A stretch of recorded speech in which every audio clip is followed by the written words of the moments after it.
Peth gorau ddigwyddodd i ni erioed oedd i Elin Mair Jones ymweld â ni yn ein cartra. Nath hi'n cyfeirio ni at adran o'r cyngor oedd yn dosbarthu adnoddau ar gyfer pobl hefo anableddau.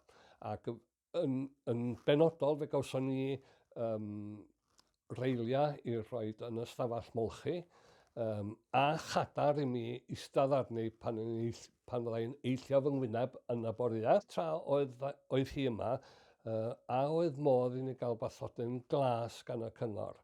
A dyma hi'n dweud, wel, mi wna i wneud cais ar eich rhan chi a gawn ni weld sut awn ni o fanno.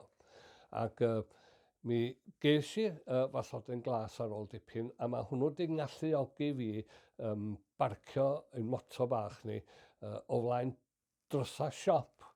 A mae hynny wedi gwneud hi'n haws i mi fedru cario pethau i'r gist y car. Gobeithio bod dro yn y tîm lles yn gwneud gwahaniaeth mawr i denantiaid Grŵp Cynefin. A dwi'n meddwl da ni'n gallu gwneud jyst pethau mwy o simple fel wneud cais i gael cwcer neu rhoi pecyn bwyd iddyn nhw.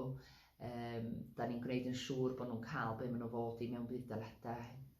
Rhywbeth mor syml ac i ni ysgol am ddim, Credyd Cyngor, help tuag at yr rhent, helpu nhw drwy'r broses o hawlio budd-daledau.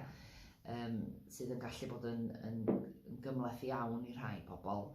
A dwi'n siŵr a dwi'n gwybod bod ni yn neud, da ni yn cael effaith mawr ar rhai efo bod yr unigolion yma.